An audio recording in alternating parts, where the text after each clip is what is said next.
Hello, the champs of class 10. Welcome to my channel Chemistry by ANR. See, chemistry is something which is related to your daily life. Knowingly or unknowingly, we all come across chemistry in our daily life. And the interaction that you and me are having in this platform is again chemistry. So let's explore class 10 concepts of chemistry. So hello the champs of class 10. Here is your first chapter of chemistry, chemical reactions and equations. So what is a chemical reaction? कोई भी chemical reaction में दो side होता है, एक left hand side होता है, दूसरा राइट हैंड साइड होता है। लेफ्ट हैंड साइड जो है इसको बोला जाता है रिएक्टेंट साइड और राइट हैंड साइड जो है उसको बोला जाता है प्रोडक्ट साइड। तो ये लेफ्ट हैंड साइड और राइट हैंड साइड जो हमें दिखता है वो पूरा डेफिनेशन, वो पूरा description of a chemical reaction है। So a chemical reaction is a process in which one or more substances or reactants are converted to new substance or product. तो A प्लस बी मिलके अगर C plus D देता है तो A plus B क्या है? Reactant है और C प्लस डी क्या है? प्रोडक्ट है। तो रिएक्टेंट एंड प्रोडक्ट एक या एक से ज्यादा भी हो सकता है। Characteristics of a chemical reaction, chemical reaction हुआ है कि नहीं ये कैसे पता चलेगा? चेंज इन स्टेट, सॉलिड से लिक्विड, लिक्विड से सॉलिड, या कोई भी चेंज इन स्टेट अगर हो, चेंज इन कलर अगर हो जो कि हमें देख के पता चले कि केमिकल रिएक्शन हुआ है, जैसे brown iron turning reddish due to rust, rust formation देख के तो पता चलता है कि रस्टिंग हुआ है। इवोल्यूशन ऑफ गैस, कोई भी गैस अगर इवॉल्व होता है या तो फ्यूम्स दिखेगा, नहीं तो बबल्स दिखेगा, नहीं तो स्मेल से पता चलेगा, कुछ ना कुछ इंडिकेशन तो जरूर होगा। चेंज इन टेम्परेचर, आप सॉल्यूशन हो या जिस चीज में रिएक्शन हो रहा है अगर वो अलाउड है टच करना, तो अगर आप उसको टच करके देखें तो या ठंडा फील करेंगे नहीं तो फिर गर्म फील करेंगे। ठंडा फील तब करते हैं अगर रिएक्शन क्या होता है? एंडोथर्मिक होता है, और गर्म फील तब करेंगे जब रिएक्शन में हीट इवॉल्व होता है। अगर हीट अब्सॉर्ब है तो वो रिएक्शन क्या है? एंडोथर्मिक रिएक्शन है। और अगर कोई भी रिएक्शन में हीट रिलीज होता है तो वो रिएक्शन क्या है? एक्सोथर्मिक है। तो वो रिएक्शन मिक्सचर को आप टच करेंगे तो आप हॉट फील करेंगे, और अगर वो रिएक्शन मिक्सचर जिस पे आप काम कर रहे हो उसको आप टच करेंगे और आप कूल फील करें तो इसका मतलब है कि reaction has absorbed energy and that is endothermic in nature. एक और कैरेक्टरिस्टिक है कि फॉर्मेशन ऑफ प्रेसिपिटेट, रिएक्शन में ऐसा सॉल्यूशन में कभी कभी कुछ सॉलिड पार्ट दिखता है जो कि लगता है कि इनसॉल्यूबल है, तो ये रहता है प्रेसिपिटेट। जो सॉल्यूशन है उसमें इनसॉल्यूबल है इसीलिए नीचे सेटल हो जाता है on account of its density. तो अगर ये सारे चेंजेस आपको दिखे इसका मतलब है कि केमिकल रिएक्शन हुआ है। इसके बाद जाते हैं केमिकल इक्वेशन में। केमिकल इक्वेशन क्या होता है? जैसे मैंने लिखा A plus be forming C plus D, ये एक केमिकल रिएक्शन है। तो जो सब्सटेंस रिएक्ट कर रहे हैं उसका अगर सिंबल और फॉर्मूला अगर आप लिखे, या जो प्रोडक्ट फॉर्म हो रहा है उसका सिंबल और केमिकल फॉर्मूला आप लिखे तो एक केमिकल इक्वेशन फॉर्म होता है। जैसे कैल्शियम और कार्बन और ऑक्सीजन मिलके कार्बन डाइऑक्साइड फॉर्म होता है तो CO2 फॉर्म होता है। ये रहा एक skeletal form of chemical reaction. तो यहाँ पे H2 और O2 मिलके H2O फॉर्म होता है, ये भी एक स्केलेटल इक्वेशन है। स्केलेटल रिप्रेजेंटेशन या स्केलेटल इक्वेशन वो होता है जो कि तब तक बैलेंस ना हो। ये देख के हमें पता चलता है कि मैम ये तो चलिए ऑलरेडी बैलेंस्ड है, लेकिन आप ये तो चेक करो जी ये क्या है? ये H2 है, लेफ्ट हैंड साइड में, राइट हैंड साइड में भी H2 है, लेफ्ट हैंड साइड में O2 है, राइट राइट हैंड साइड में O है, ये कहाँ बैलेंस्ड है?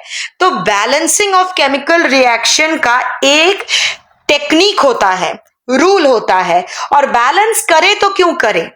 क्योंकि कोई भी केमिकल रिएक्शन में कंजर्वेशन ऑफ मास का जो लॉ है उसको फॉलो किया जाता है, that is net mass of the reactants and net mass of the products are equal in a chemical reaction. So total mass of the reactant is equal to the total mass of the product in course of a chemical reaction. इसीलिए chemical reaction को balance करना जरूरी है, वरना उसका जो real meaning है वो पता नहीं चलता है. जैसे कि 2H2 plus O2 forms 2H2O. Okay, so it forms 2H2O. So 2H2 plus O2, they are reactants and 2H2O is the product. ठीक है, तो balanced है. Types of chemical reaction. Chemical reaction के कितने टाइप्स होते हैं? पहला है कॉम्बिनेशन. ये टर्म से ही पता चलता है कुछ कंबाइन होता है. तो अगर A प्लस बी कंबाइन होके C देते हैं तो इसका मतलब है ये कॉम्बिनेशन रिएक्शन है. तो A plus B plus C मिलके D भी दे सकता है. बोलने का मतलब ये है कि two or more substances can combine to give one compound. Product एक ही बनेगा भले ही रिएक्टेंट दो या दो से ज्यादा हो. तो एग्जाम्पल है CaO plus H2O forming CaOH whole twice, जहां दो रिएक्टेंट है एक प्रोडक्ट है. एक एग्जाम्पल एक केमिकल रिएक्शन ऐसा भी है जिसको बोला जाता है डिकम्पोजिशन. डिकम्पोज करना मतलब टूट जाना. तो A से टूट के B प्लस C हो सकता है, A से टूट के B plus C plus D भी हो सकता है. यहां बोलने का मतलब ये है कि रिएक्टेंट तो एक ही होगा, डिकम्पोज होके टू और मोर प्रोडक्ट्स बन सकता है. तो डिकम्पोजिशन का ना टाइप्स होते हैं. ये तो इलेक्ट्रोलिटिक डिकम्पोजिशन का एक एग्जाम्पल है जहां इलेक्ट्रिसिटी लगता है और 2H2O ब्रेक डाउन करता है 2H2 और O2 में. तो यहाँ पे डिकम्पोजिशन को अलग से एक्सप्लेन किए हैं. What is a decomposition reaction? ये वो टाइप ऑफ रिएक्शन है जहां single compound breaks down into two or more simple substances. वो एलिमेंट्स और सिंपलर कंपाउंड्स भी हो सकता है. जैसे AB एक कंपाउंड, तो ये A प्लस बी में टूट गया है. Types of decomposition. अगर हीट दे के डिकम्पोजिशन होता है तो वो थर्मल डिकम्पोजिशन है. तो यहाँ पे हम देख रहे हैं हीट लग रहा है. तो CaCO3 क्या है? कैल्शियम कार्बोनेट, जो कि मार्बल है. तो ये डिकम्पोज, ये लाइमस्टोन भी बोला जाता है और ये मार्बल भी इसका नाम है कैल्शियम कार्बोनेट का. CaO का नाम है क्विकलाइम. क्विकलाइम, तो ये डिकम्पोजिशन होता है by heat and we obtain quicklime and a gas that is CO2. अगर कोई आपसे पूछे आप इसको प्रूव करो कि ये CO2 है, तो आप इसको प्रूव कैसे करोगे? When CO2 is passed through lime water, it turns milky. Okay, तो लाइम वाटर में जब आप CO2 को पास करोगे तो वो मिल्की अपीयरेंस देता है due to the formation of calcium carbonate, जो कि इनसॉल्युबल है. उसी सॉल्यूशन में अगर आप दोबारा CO2 को पास करोगे इन एक्सेस, तो वो क्या हो जाएगा? मिल्कीनेस जो है वो डिसअपियर हो जाएगा. Milkiness disappears. What happens? The milkiness disappears. Okay, so milkiness disappears. ये disappear क्यों होता है? तो ये डिसअपियर इसलिए होता है क्योंकि सॉल्यूबल कैल्शियम बाइकार्बोनेट फॉर्म हुआ है, CaHCO3 होल ट्वाइस फॉर्म हुआ है, इसलिए मिल्कीनेस डिसअपियर होता है. तो ये जो केमिकल रिएक्शन है लाइम वाटर मिल्की हो जाने का और वो क्लियर हो जाने का, दिस आप प्रैक्टिस कीजिएगा, ये इंपॉर्टेंट है. Decomposition of ferrous sulphate, ferrous sulphate क्या है? FeSO4 है, क्योंकि ये फेरस आयन क्या है? Fe2 प्लस है फेरस आयन, और सल्फेट जो है SULPHATE सल्फेट ही लिखिएगा। तो यहाँ पे SO4 2 माइनस, तो ये वैलेंसी सेम है, 2 और 2 है, तो क्रिस क्रॉस करने से ये कैंसल आउट होके FeSO4 होता है। So that is the formula, chemical formula of ferrous sulphate. Ferrous sulphate को जब आप हीट करोगे, हीट लिख भी सकते हो, सिंबल भी देख सकते हो, तो Fe2O3 ferric oxide, sulphur dioxide and sulphur trioxide form होता है। तो sulphur dioxide and sulphur trioxide is mixture of gases, जो सल्फर का 2 ऑक्साइड्स है ये फॉर्म होता है। तो what happens when ferrous sulphate is heated, ये सारे क्वेश्चंस में आप इन वर्ड्स लिखिएगा कि ये फॉर्म होता है, साथ में बैलेंस्ड केमिकल इक्वेशन दीजिएगा। इसके बाद है इलेक्ट्रोलिटिक डिकम्पोजिशन, मतलब इलेक्ट्रिसिटी द्वारा डिकम्पोजिशन। एग्जाम्पल है इलेक्ट्रोलिसिस ऑफ वाटर, वाटर का इलेक्ट्रोलिसिस मतलब आप इलेक्ट्रिसिटी पास करेंगे और वाटर जो है वो टूट जाएगा into H2 gas and oxygen gas. In a complete chemical reaction balancing जैसे इंपॉर्टेंट है, वैसे writing the physical states is also important. So hydrogen gas is released. It is electricity, electrolysis मतलब कैथोड रिएक्शन और anode reaction होता है। तो cathode में क्या होता है? हाइड्रोजन गैस रिलीज होता है, और एनोड में क्या होता है? ऑक्सीजन गैस रिलीज होता है। Cations migrate to cathode, cations migrate to cathode, और वहां पे जाके क्या होता है? वो न्यूट्रल होता है बाय गेन ऑफ इलेक्ट्रॉन, तो गेन ऑफ इलेक्ट्रॉन करके न्यूट्रल होता है। और एनायंस माइग्रेट टू एनोड, और उसका जो नेगेटिव चार्ज है वो क्या करता है? लूज कर जाता है। तो यहाँ पे लॉस ऑफ इलेक्ट्रॉन होता है। तो कहाँ पे लॉस ऑफ इलेक्ट्रॉन हुआ है? एनोड में। और कैथोड में क्या हुआ? Gain of electron. Which gas is obtained at cathode? Hydrogen gas is obtained at cathode. Which gas is obtained at anode? Oxygen gas is obtained at anode. तो ये आप देखिएगा, ठीक है। इसके बाद क्या है? Photolytic decomposition, photolytic decomposition using light energy. तो फोटो टर्म का मतलब ही है फोटोन, मतलब लाइट, लाइट के द्वारा जो डिकम्पोजिशन होता है। सिल्वर क्लोराइड या सिल्वर ब्रोमाइड ये कॉमन एग्जांपल्स हैं। तो सिल्वर क्या है? वैलेंसी 1 है, सो Ag प्लस Br माइनस, इसीलिए AgBr। सनलाइट या Hnu दोनों ही इसका मतलब है photolytic reaction forms 2Ag and Br2 is getting evolved gas है ये। तो these are used in black and white photography। Black and white photography जब होता था, इसमें सिल्वर ब्रोमाइड का कोटिंग हुआ करता था। तो ये है आपका समरी टेबल, जिसमें डिकम्पोजिशन है, जैसे थर्मल अगर है तो वो हीट एनर्जी यूज होता है। CaCO3 को हीट करोगे तो CaO plus CO2। Electrolytic decomposition अगर है तो इलेक्ट्रिसिटी द्वारा होता है। अगर फोटोलिटिक है तो सनलाइट या Hnu द्वारा होगा। तो यहाँ पे लिखना जरूरी है कि what type of decomposition it is. So either give the heat sign or write sunlight or Hnu, write electricity, तभी पता चलेगा कि क्या हो रहा है इस रिएक्शन में। इसके बाद है डिस्प्लेसमेंट। डिस्प्लेसमेंट का मतलब है एक को रिप्लेस करके दूसरा आना, एक को रिप्लेस करके दूसरा आना है डिस्प्लेसमेंट। तो जो ज्यादा ताकतवर है वही तो दूसरे को हटाएगा ना।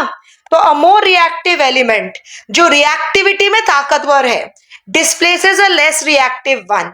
तो एक रिएक्टिविटी सीरीज है जो कि रिएक्टिविटी सीरीज के ऊपर में जो एलिमेंट्स होते हैं वो मोर रिएक्टिव होते हैं, तो नीचे जो है वो लेस रिएक्टिव होते हैं। तो always remember a more reactive element displaces a less reactive one. तो यहाँ पे जिंक सॉलिड है, कॉपर सल्फेट का सोल्यूशन है, तो जिंक अगर कॉपर को डिस्प्लेस करता है तो यहाँ पे ज्यादा ताकतवर बना जिंक ना, तो zinc is more reactive than copper, तो जिंक सल्फेट एक्वस सोल्यूशन में हो जाता है और कॉपर का रेड प्रेसिपिटेट मिलता है। तो कॉपर सल्फेट सोल्यूशन में अगर जिंक है तो क्या आप कॉपर सल्फेट सोल्यूशन को जिंक की कटोरी पे रख सकते हैं? नहीं रख सकते हैं, क्योंकि रिएक्शन हो जाएगा। डबल डिस्प्लेसमेंट, ये रिवर्स में भी पूछा जाता है, will there be any reaction between copper and zinc sulphate? No reaction will take place. Why? Because copper cannot displace zinc from zinc sulfate, because as per the reactivity series zinc is more reactive than copper. इसके बाद है double displacement, एक दूसरे को displace करना। तो two compounds exchange ions to form new compound. तो sodium sulphate, इसमें आयंस क्या है? Na+ है और SO4 2- है। बेरियम क्लोराइड, इसमें आयंस क्या है? Ba2+ है और Cl- है। तो आप देखिए यहाँ पे आयंस एक्सचेंज हो जाते हैं, एक का कैटायन दूसरे का एनायन, तो सोडियम क्लोराइड बना ना, सोडियम क्लोराइड। एक का कैटायन बेरियम दूसरे का एनायन सल्फेट बना ना, बेरियम सल्फेट का PPT, जो कि वाइट इन कलर है। तो ये है, ये जब आप हायर क्लास में देखेंगे तो ये रिएक्शन है टेस्ट फॉर क्लोराइड आयंस का, क्योंकि क्लोराइड आयंस का प्रेजेंस कोई भी सोल्यूशन में कैसे देखा जाता है? आप उस सोल्यूशन में बेरियम क्लोराइड डालो, अगर आपको व्हाइट प्रेसिपिटेट मिलता है मतलब वो बेरियम सल्फेट का प्रेसिपिटेट मिला है। तो test for I rectify, test for chloride ना, टेस्ट फॉर सल्फेट है यहाँ पे। ओके, तो टेस्ट फॉर सल्फेट आयन है। Okay, just a minute. So this is, I'm having a problem over undo, so please see this, it is the test for sulfate ion. Okay, so next oxidation and reduction reaction, जहां पे oxidation और reduction साथ साथ होता है तो वैसे reaction को बोला जाता है रेडॉक्स रिएक्शन, रेड ऑक्स। ठीक है, तो रेड मतलब लाल, लेकिन यहाँ पे रेड मतलब रिडक्शन, ऑक्स का मतलब तो पता है आपको, लेकिन यहाँ पे ऑक्स का मतलब ऑक्सीडेशन। तो जहां पे oxidation and reduction side by side होते हैं ऐसा रिएक्शन है रेडॉक्स रिएक्शन। ऑक्सीडेशन का मतलब क्या होता है? गेन ऑफ ऑक्सीजन या लॉस ऑफ हाइड्रोजन। एक और चीज है, I am telling you, oil rig, I am telling you it's a mnemonic, मतलब oxidation is loss of electron and reduction is gain of electron। तो इसका मतलब है जिस सोल्यूशन में जो स्पीशीज ने इलेक्ट्रॉन लूज किया वो ऑक्सीडाइज हुआ और जिसने इलेक्ट्रॉन गेन किया वो रिड्यूस्ड हुआ। तो as of now these are the concepts की oxidation is gain of oxygen या gain of electronegative element, gain of electronegative element. और अगर हम बोलते हैं कि लॉस ऑफ हाइड्रोजन तो then I will say loss of electropositive element. Reduction क्या है? लॉस ऑफ ऑक्सीजन या loss of electronegative element, gain of hydrogen या गेन ऑफ इलेक्ट्रोपॉजिटिव एलिमेंट। ऐसे इतने सारे डेफिनेशन है ऑक्सीडेशन का, रिडक्शन का। तो जो भी आपको दिखे एग्जाम्पल कौन सा एप्लीकेबल है वो देखिए। यहाँ पे CuO+H2 gain of hydrogen, loss of oxygen, इसका मतलब क्या है? ये रिडक्शन है। Copper oxide reduces to copper, क्योंकि लॉस ऑफ ऑक्सीजन हुआ है ना, तो ये हो गया आपका रिडक्शन। और H2 जो है इट हैज टेकन ऑक्सीजन, तो गेन ऑफ ऑक्सीजन हुआ, ये हो गया ऑक्सीडेशन। ऐसे आप देखेंगे। इसके बाद आता है कोरोजन एंड रैंसिडिटी। कोरोजन का मतलब क्या है? खाए जाना, slow eating away of metals, degradation. Corrosion का एक और टर्म है डिग्रेडेशन। तो डिग्रेडेशन ऑफ मेटल्स, तो या मेटल्स का खाए जाना, that is known as corrosion. कैसे? कोई भी केमिकल रिएक्शन से हो सकता है, एयर या मॉइस्चर के कांटेक्ट में आके भी हो सकता है। Rusting of iron is a common example of corrosion. ये है रस्ट फॉर्मेशन, लेकिन एक अकेला आयरन ही रस्ट नहीं फॉर्म करता है, कॉपर भी करता है, एंड वहां पे बेसिक कॉपर कार्बोनेट फॉर्म होता है, CuCO3.CuOH होल ट्वाइस। ये जो है बेसिक कॉपर कार्बोनेट का फॉर्मूला, ये भी रस्टिंग ऑफ कॉपर होता है। ये एक ग्रीन कलरेशन बनता है कॉपर के ऊपर। इसके बाद है रैंसिडिटी। रैंसिडिटी का मतलब क्या है? खराब हो जाना। कभी कभी खाना खराब हो जाता है ना, कैसे पता चलता है? वो स्मेल से पता चलता है, टेस्ट से पता चलता है। तो spoiling of food due to oxidation, ये खराब क्यों हो गया है? ये एयर के कांटेक्ट में आके, मॉइस्चर के कांटेक्ट में आके खराब हो जाता है। क्या ऑयल और फैट वाला खाना ज्यादा खराब होता है? जैसे वो बटर भी खराब हो जाता है ना, रैंसिड बटर का एक अलग सा एक टेस्ट बन जाता है, स्ट्रक्चर उसका जो फॉर्म है वो भी अलग बन जाता है। तो how can you prevent rancidity? Prevented by refrigeration या refrigerating it, keeping it in airtight containers या adding antioxidants like ये क्या है? BHA या BHT, बीटा हाइड्रोक्सी एनिसोल या बीटा हाइड्रोक्सी टोलुइन, ये सारे ऐड होते हैं। तो देखते हैं समरी टेबल। इसमें क्या है? Types of reaction. कौन कौन से टाइप्स ऑफ रिएक्शन है? कॉम्बिनेशन A+B फॉर्मिंग C वाला, डिकम्पोजिशन A फॉर्मिंग B+C वाला, डिस्प्लेसमेंट AB प्लस से CD डिस्प्लेसेस A अगर ज्यादा ताकतवर है C से, सो AD प्लस CD ऐसा फॉर्मेशन होगा, CB फॉर्मेशन होगा, ऐसा होगा। तो डबल डिस्प्लेसमेंट, ये रहा डबल डिस्प्लेसमेंट। और डिस्प्लेसमेंट में क्या होगा? A अगर ज्यादा ताकतवर है तो मानिए CD का सोल्यूशन से क्या करेगा? वो C को हटाएगा, C के जगह पे बैठ जाएगा, तो ये है displacement. This is displacement and this is double displacement. Okay, इधर उधर एग्जांपल देखिए। रेडॉक्स का मतलब क्या है? ऑक्सीडेशन और रिडक्शन साथ साथ में होना। CuO हैज लॉस्ट ऑक्सीजन, तो यहाँ पे क्या हुआ है? रिडक्शन हुआ है। H2 has gained oxygen, यहाँ पे क्या हुआ है? ऑक्सीडेशन हुआ है। ये सारे एग्जाम्पल्स हैं टाइप्स ऑफ केमिकल रिएक्शन का। तो अब ये होता है कि बैलेंसिंग ऑफ केमिकल रिएक्शन अगर जरूरी है तो क्यों है? Just now we have said due to the law of conservation of mass, reaction से पहले और रिएक्शन के बाद मास सेम है, इसीलिए हमें बैलेंस करना पड़ता है। Matter can neither be created not destroyed, तो number of atoms of each element must be equal on both the sides of a chemical reaction या केमिकल इक्वेशन। और जब वो इक्वल बन जाता है तब वो केमिकल इक्वेशन क्या है? बैलेंस्ड है। तो ये स्टेप्स ऑफ बैलेंसिंग है। स्टेप 1 में क्या करना है? आप लिखो ना स्केलेटल इक्वेशन को। अगर कोई वर्ड इक्वेशन है, मानिए आयरन रिएक्ट्स विद वाटर, ठीक है, टू फॉर्म क्या? आयरन का हायर ऑक्साइड फेरिक, ठीक है, या प्लस H2। तो अगर वर्ड इक्वेशन है उसको फॉर्मूला में पेश करो, उसके बाद ये बनता है स्केलेटल इक्वेशन।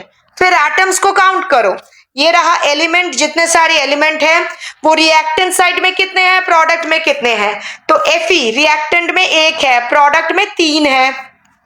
हाइड्रोजन रिएक्टेंट में 2 है, प्रोडक्ट में भी 2 है, ये बैलेंस्ड है। ऑक्सीजन रिएक्टेंट में क्या है? रिएक्टेंट में 1 है और प्रोडक्ट साइड में क्या है? 4 है।